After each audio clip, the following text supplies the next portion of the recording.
TV Burundi.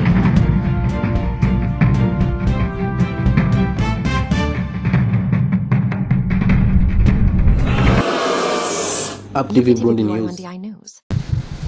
Nyene cubahiro umukuru w'igihugu c'u Burundi araganutse ava mu rugendo rwari rwamushikanye mu gihugu ca Republika ya Uganda aho yari yagiye kwitaba inama igira 12 yo ku rwego rwo hejuru ihuza ibihugu vyateko igikumu ku masezerano yo guharanira amahoro umutekano no gushigikirana muri Republika Iharanira Demokarasi ya Kongo beno mu karere. Iyo nama rero nyene cubahiro yarayitavye nk'uwarasanzwe arongoye integuro yo gukurikirana yuko ayo masezerano ashigwa mu ngiro, aho kandi vyari bitegekanijwe yuko aca abisikanya na mugenzi we umukuru w'igihugu c'u Buganda. Kabaye akaryo rero kuko abakuru b'ibihugu canke n'ababaserukiye bo gukurabira hamwe intambwe bagezeko mu gushira mu ngiro amasezerano biyemeje yuko baharanira bahagararira amahoro n'umutekano muri Republika Iharanira Intwaro Rusangi ya Kongo be n'akarere be no kurabira hamwe utwigoro turiko turakogwa hirya no hino kugira ngo bashire inguvu hamwe badushigikire gutyo igihugu ca Kongo kironka amahoro n'umutekano eka n'akarere kose. Umukuru w'igihugu rero yatanze icegeranyo c'ivyaranguwe vyinshi cane muri imyaka 2 yaramaze arongoye uwo muryango. Ibikorwa vyakozwe mu gihe kitari coroshe caranzwe nuko amahoro n'umutekano vyabandanije bitituka mu gihugu ca Kongo, aho mbere umugwi M23 ushigikiwe n'igihugu c'u Rwanda wabandanije wigarurira uburere nkonovuga nko nk'Igoma be ni Bukavu. Ivyo rero akaba yarabiteye ivyatsi eka n'abagenzi b'abakuru b'ibihugu n'ababaserukiye baviriye hamwe rimwe kugira ngo babitere ivyatsi.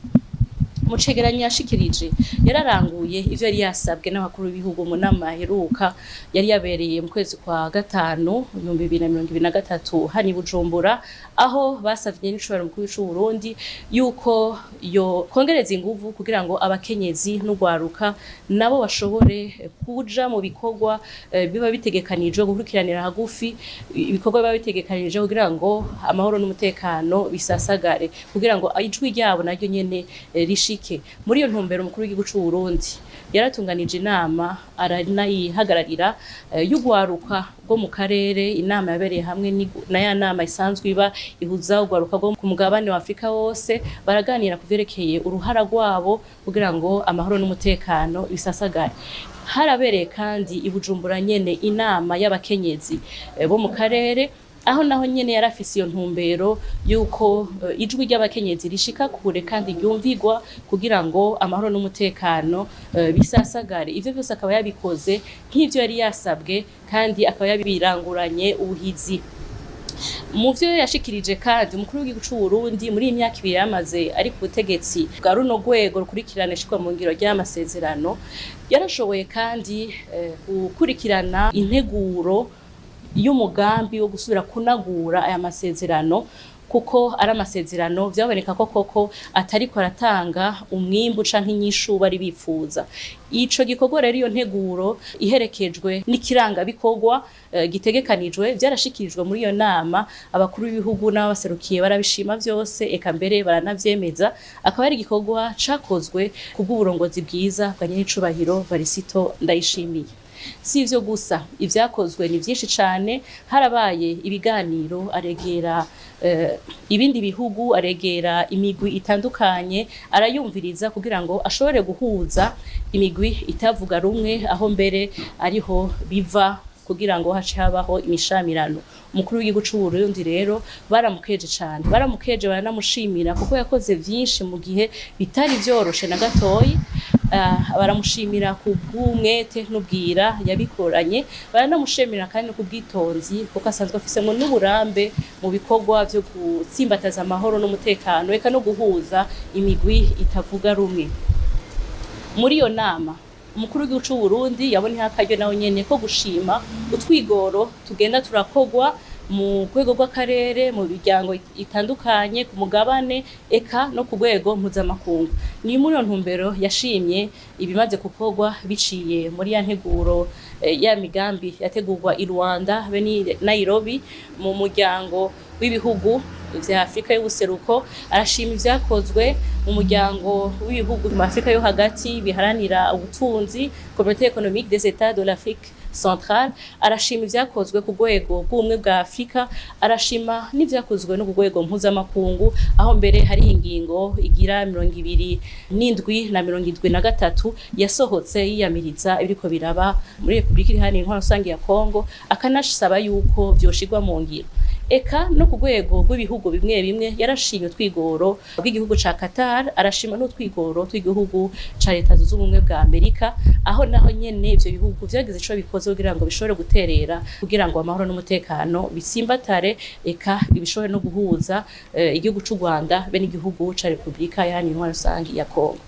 Yarashimye kandi n'abahuza bagenwe ku rwego rw'umugabane kugira ngo babandanye borosha ibiyago n'ibiganiro kugira ngo amahoro aboneke mu gihugu ca Kongo.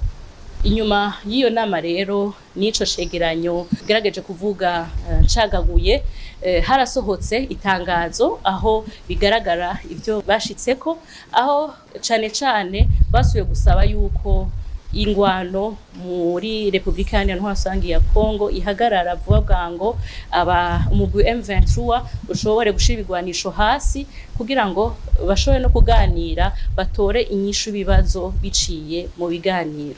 Nuko rero umukuru w'igihugu yaciye ashikiriza uburongozi umukuru w'igihugu c'u Buganda, anamwifuriza ibikorwa vyiza, anamwemera yuko azobandanya amushigikira mu bikorwa azoba ariko ararongora. Imbere yuko atanga n'ubutegetsi, umukuru w'igihugu yaramenyesheje yuko ari icizere, hari icizere yuko aka karere kabaho mu mahoro n'umutekano uko ariko vyahoze. Aributsa yuko mu gihe c'igikoroni Uburundi, u Rwanda, eka na Republika Iharanira Intwaro Rusangi ya Kongo bari nk'akarere kamwe kunze ubumwe, bisangiye imigambi y'iterambere.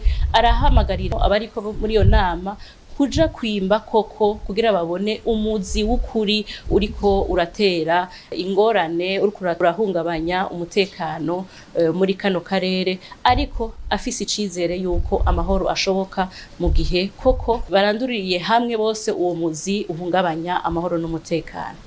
Hambavu y'ibikorwa vy'iyo nama, mukuru w'igihugu c'u Burundi yarabonanye n'abandi bubahwa bari baje baserukira ibihugu vyabo, baserukira abakuru b'ibihugu babarungitse, aho novuga cane aho yabonanye n'icegera c'inama fata kibanza ihagarariye ubwigenge bwa Sudan, nyakubahwa Malik Agar.